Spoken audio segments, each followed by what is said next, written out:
Today, the average human attention span is around 8 seconds. And if that doesn't sound like much, well, it's because it isn't.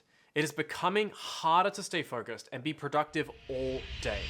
Throughout medical school, and now as the COO of a growing startup I can study, this has been one of the major challenges I have to overcome daily and with my team. How do I stay productive when there are so many things fighting for my attention? So in this video, I'll break down the 3 key strategies I use right now every day to stay productive and make the most of my time, even when distractions are everywhere. Starting with strategy number 1, finding your why. And this strategy is by far the most important yet most overlooked. It's based on a quote from Cal Newport, who is the author of Deep Work. And what he says is that clarity about what matters provides clarity about what does not. And so the first step to being productive is knowing exactly why you need to be productive in the first place. Strategy number 1 is all about finding your why. I have realized that the people around me who work the hardest, they only work hard because they have a clear purpose in mind. They know where they're going and what they need to do to get there. Because being productive just for the sake of being productive, it is not going to get you anywhere. You really want to think about what is the bigger picture? What is the overall goal of this phase in your life? If you haven't defined that goal and just start thinking and blocking out chunks of time just to get things done, sure, you're going to get things done, but those tasks, they're not really going to actually help you with achieving your actual purpose. It's not about just getting more work done. It's about freeing up the time for other things that matter, like exercise or relationships. Okay, so I just wanted to record this part because I've now just finished 4 hours of programming, pretty much straight. I did go to the bathroom really quickly just to come back as well. But I think this is what really tells us about how you can actually be productive. And you got to think about what is your why. I've just been programming and coding ways for us to be able to calculate this data and find correlations between, for example, those who are coming into basically our learning program and actually seeing what results that leads to in terms of improvements. And we're looking at this with statistical analyses to find that significant difference. And for me, my why is to become the best business person that I can become so that I can add as much value as possible to the world and all of its people. And a big part of this is I want to feel useful and to feel fulfilled in the work that I do. And doing 4 hours of coding, the reason that it felt easy for me just then is because I know how this is aligned to achieving that why. And it is because I need to learn skills that allow me to upgrade who I am so that I can ultimately achieve that goal. To become the best business person that I can become, I need to constantly upgrade myself, and that comes through upgrading my skills and my experience, which comes through exposure to more experiences. So because there is this extremely strong alignment towards the skill that I'm developing right now and it ultimately achieving the goal that I really care about most, then I don't feel demotivated, I am not distracted, and it becomes easy. So much of what I do for now and into the future and what I've done for the last 3-4 years is basically this journey of learning how to learn so that I can upgrade myself faster than before. And so the thing is that when you are clear on your big goals, then those small daily tasks, they start to make sense and they feel much more worth it. It becomes much easier to stay productive all day because it's all aligned. Each little step now contributes to something that's actually meaningful and matters to you, so that you're much more likely now to stay focused on the work that you're actually meant to do. And a bonus tip to really help you find what you're passionate about is just about learning as much as possible. For this, something that has really greatly helped me here is Skillshare. As someone who is passionate about learning how to learn, I found the classes on Skillshare to be incredibly valuable. Each class is led by industry experts who have spent many years mastering their craft and condensing their knowledge just for you so that you actually can get the lessons without the scars. Right now, I'm taking Ali Abdaal's Notion Masterclass.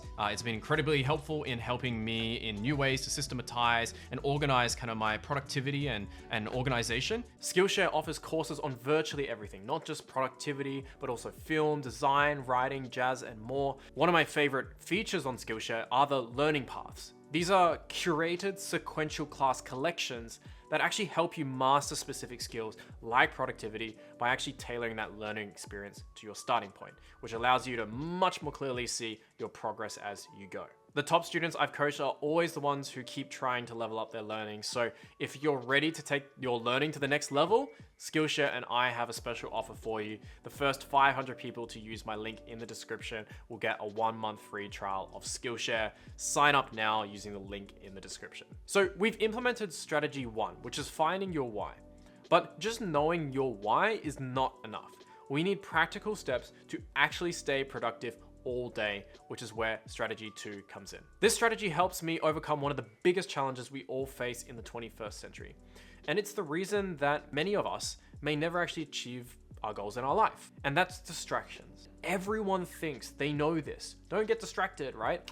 But they actually just end up getting distracted anyway. So why is it we keep getting distracted even though we know it's holding us back from achieving everything that we want? It's because there are more to distractions than you might originally think.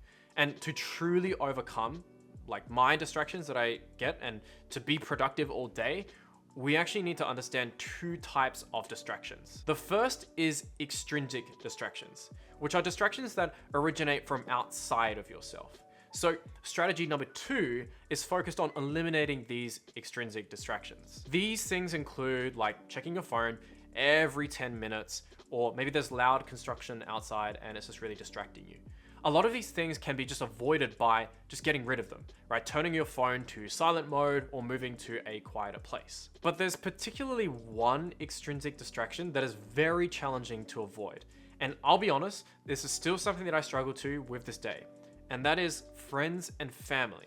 Now, I'll explain what I mean. The reason is because of my phone and the way that I communicate and connect with my friends and family. It isn't the fact that I'm addicted to my phone, but it's the fact that I'm anticipating like a message or something, some form of contact from my friends or family. And this is pretty common, even if we don't realize it. It has a very strong power on us. It's kind of like these untold, like social contracts, kind of these agreements with other people, and we're really trying to make sure that we just don't fail someone, right? Especially if we care about them for a lot. That's why we check our phone in advance to make sure we're not leaving them hanging. But this can become a problem, especially when you're really trying to get deep periods of focus. So the thing that I found most helpful in controlling this distraction and reducing the uncertainty and risk that comes with people interrupting me at certain periods is actually through becoming more proactive. And if you want to be proactive with all the tasks that you're doing, you also have to be proactive with your communications. This is what stops you from being reactive. So by stopping to be reactive to distractions, I need to turn everything to being proactive. And this means contacting my friends and family and setting expectations with them and just letting them know that, I'm going to be entering a period, a season where things might need to change a little bit. I might need to work very hard and I might be a little bit slow with my communication. I need to kind of set a new standard. And you'll actually find that your friends and your family are quite supportive of this after you let them know about this, because it allows them to know what to expect and it gives them that certainty as well. So for me, when I was going through the period of launching this new product line, basically the new platform of our system, I had to basically work like 12, 14 hours a day. So I needed to let my friends and family know that I probably will be only checking my messages once every day at 6 p.m. And I will check it every single time at 6 p.m. because I don't want to leave them hanging, because I set an expectation. And then in that period, I could really focus and get things done. And this is especially useful if you have something like exams on, if you're a student as well. Now, after you reduce your extrinsic distractions, you free up so much time. But this isn't all good news. I often feel like then I'm left with a surprisingly large amount of time. And if I actually don't end up getting anything done with that time, I feel extremely guilty. Like, what was the point of just removing these distractions and setting up these expectations if I just got nothing done? And so over the years, I've realized that sometimes, even with time, we don't get things done because of a second type of distraction. And this is called intrinsic distractions. Internal distractions originate from within your head. These are thoughts that pop up as you're studying or working.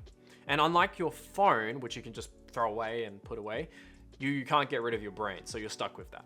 So how do we actually deal with these intrinsic distractions? Well, we can greatly reduce them by setting smart goals. And I just want to be very clear, this is not in the way that you think. Many people think about setting up SMART goals in the wrong way. So without a defined task to focus on, it is as if our minds just open up this space for random thoughts and impulses to enter, and that makes it very easy for us to drift off track. You can really think about it as just like a maybe an untended garden. Like if you don't actively plant and grow it, those weeds will quickly take over and then you're done. And so in the same way, when we don't set specific goals or objectives, our mind becomes a space for random distracting thoughts and we're done. So for this case, setting clear goals before starting work is crucial. A specific objective is what is going to allow you to be stuck and now be in this execution mode where you're in flow and you can get everything done. And so this means you're focused on getting things done rather than thinking about, your plan and rethinking that all the time along the way. If you just think about driving a car, you should probably know your destination before you start driving, because if you're going to start a drive and then halfway through decide where you're going, that's going to be really inefficient. And this same thing just applies straight to studying or working. If you plan to study for an hour, then you want to know what you're actually going to accomplish in that time. So instead of saying something like, I'll just study some maths, where that's basically impossible to know if you succeeded or failed, because if you just do 1 minute, that's a success, technically speaking. You want to set a very specific goal here and say something like, I'm going to achieve 20 algebra questions from chapter 3 of my maths book and learn all of these formulas and be able to work with them by the end of this 2-hour block. And because of this benefit, this is why I love to use SMART goals. So this is to make sure that it's specific, it's measurable, it's achievable, it's relevant, and time bound. And this is what gives you that very clear purposeful target that you can just direct all of your attention towards, because everything else is irrelevant. Now, how do people get this wrong? They are not exposed to SMART goals for many different areas. So I would recommend researching lots of examples of how to do this for many different sorts of things, and even ask ChatGPT. If you have a big period of time, like 3 hours, you set a SMART goal for the 3 hours, but you also need to set a SMART goal for every hour within those 3 hours. As humans, we really struggle to actually know if we're on track, right? Thinking 3 hours ahead of time is very difficult, but we can think about if we're on track to a 1 hourly goal or even a 30-minute goal. And if you do that and you have a very mini SMART goal for each one of those 30-minute periods, you're going to be able to be much more, again, focused on exactly if you're on track or not, and you won't accidentally waste those 3 hours. And the biggest things that people get wrong with SMART goals is their specific is nowhere near as specific, and their measurable isn't even measurable. And so these two examples that we've given here are specific and they are measurable. Everything that I do, especially when it comes to work or study, is intentional, and I'm using some flavor of a SMART goal to help with that. Otherwise, how else are you going to get that focus? Basically, everything that I do in study and work has me using a flavor of SMART goals, because otherwise, how are you to actually make sure if you ever achieved your objective or not if you don't have one? And so these are the 3 tips that I use every single day. They are my most important tips. And although it's not a lot, it's not about it being a lot. If you can master these, then this is what is going to allow you to have that laser focus.